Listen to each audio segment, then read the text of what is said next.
हाय दोस्तों, स्वागत है आपका हमारे यूट्यूब चैनल आरजे रिएक्शन पर। कैसे हैं आप सब? उम्मीद है अच्छे होंगे, मज़े में होंगे।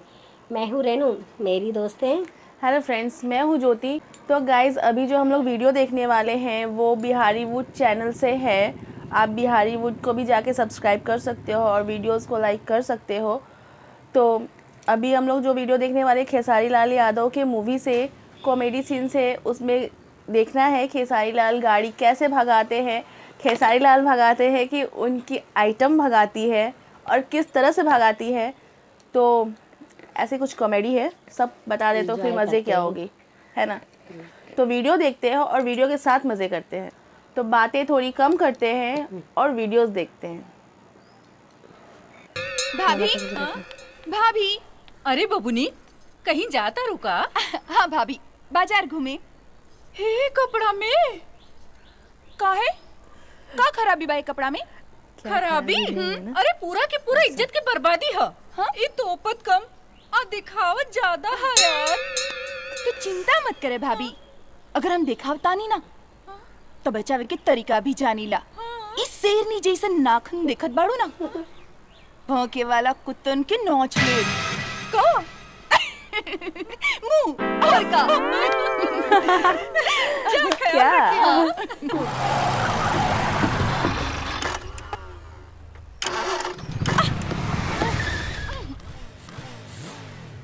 मैडम, इस शहरी गाड़ी धक्का खो जाती हो।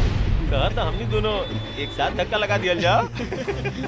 गाड़ी में तेल पानी और मोबिल भी साथ साथ में डाल दिया जाए। ये तेल पानी मोबिल सब अपनी गाड़ी में डाल दिया, समझ में आई?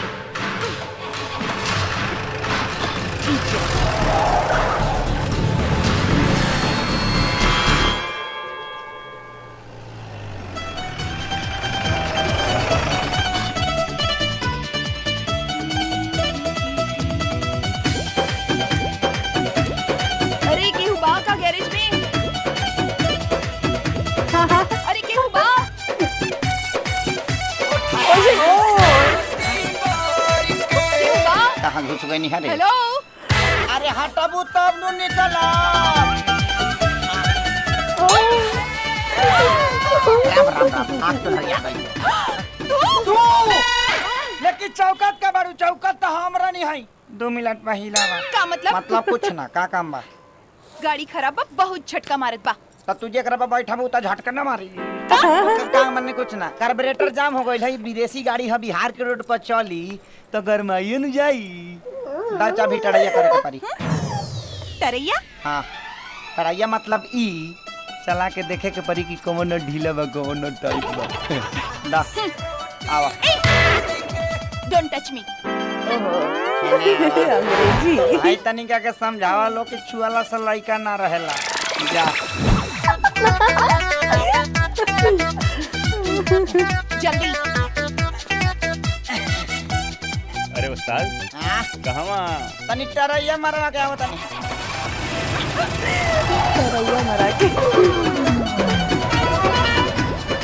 कार्बोरेटर जाम हो गइल बा, बढ़िया से तेल अंदर जाई ना तो गाड़ी ठीक ठाक चली। तो बढ़िया से तेल अंदर कैसे जाई? अब तक खोलिए के देखे के पड़ी।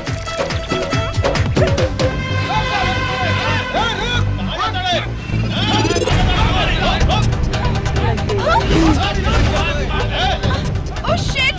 का भाई? इतनी गाड़ी तेज चलावा। काहे ते चलाओ? पीछे गुंडा बाड़न। गुंडा? गुंडा? हमके छेड़त रहे, हम थप्पड़ मार देनी। तैसान कपड़ा पहन के चलब, तानहरो तोहरा के छेड़ दी। इतना गुंडा हुआ सा, ऐसे संस्कारी कपड़ा पहन के चला। ज्यादा लेक्चर मत दे, गाड़ी भगावा। तेज और तेज।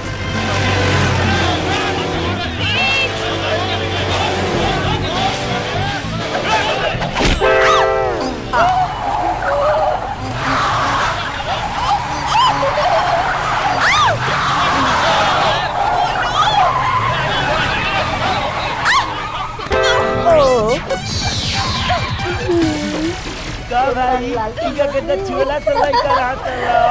का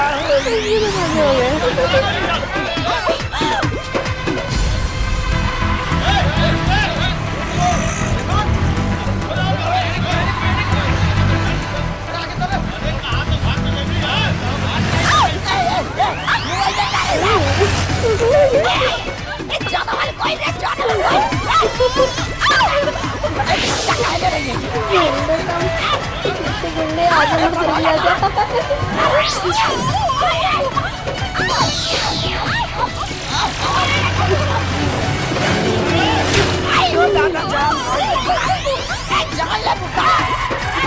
रिएक्शन तो देखो।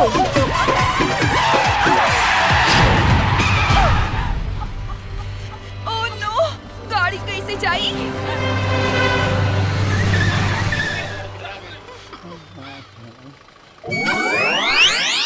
Oh shit! सारी लाल के हालत खराब लग रही है ना। जय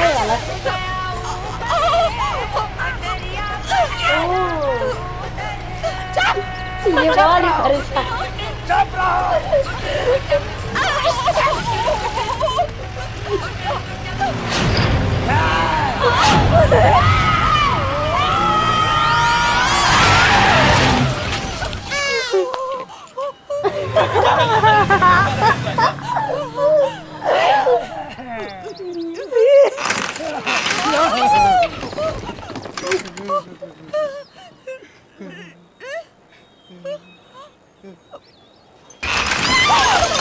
अरे पानी का मत हिलाना था, गाड़िया खाई में जाई।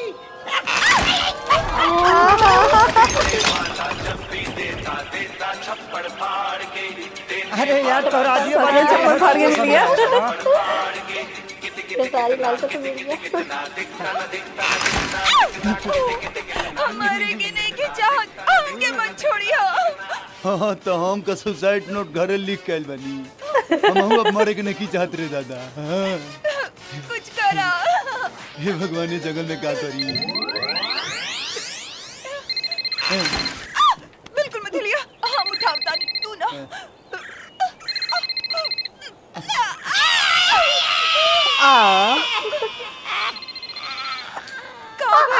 मोबाइल है जेब में बा। पहली ना बतावे के। हमरा क्या पता रहते बगली फटल बा। हेने से निकाला हेने से।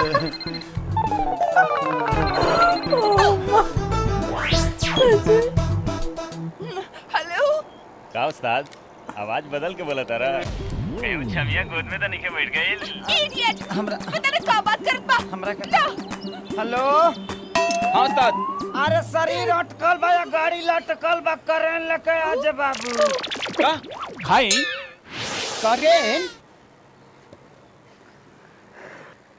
तो कैसा लगा? कैसा लगा? बहुत तू ही बता दे पहले कैसा लगा। इंजॉय किया। गुंडों का तो पता नहीं, खेसारी लाल और हीरोइन का तो जो मजा था ना। वो मोबाइल निकालने गए। वो मोबाइल निकालने गई थी ना, क्या निकाली? उसके तो पॉकेट ही फटे थे और कुछ आ गया हाथ में।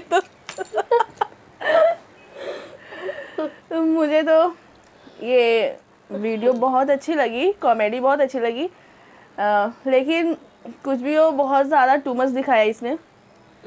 क्योंकि ये गाड़ी ऐसे मतलब गाड़ी चला रही थी लड़की, हीरोइन मूवी की गाड़ी चला रही थी ना। हाँ, गाड़ी चला रही वो उसके गोद में बैठी थी। हाँ। तो ये रिएक्शन कैसा था? लेकिन ये गाड़ी चलाने का तो रिएक्शन लग नहीं रहा था। परेशानी वाला दिख रहा, परेशानी वाला था, पर परेशानी अलग थी।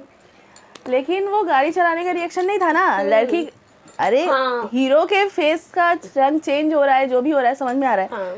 लड़की का क्या रिएक्शन था? गाड़ी चलाने का रिएक्शन लग रहा था? मुझे तो नहीं लग रहा था मुझे भी नहीं। कुछ भी। लेकिन कुछ भी दिखाया ना। लेकिन कुछ भी हो मस्ती, मतलब कुछ भी हो मज़ा आया। वीडियो भी मज़ा आया, कॉमेडी थी। दिखाया कि डबल मीनिंग टाइप थोड़ा।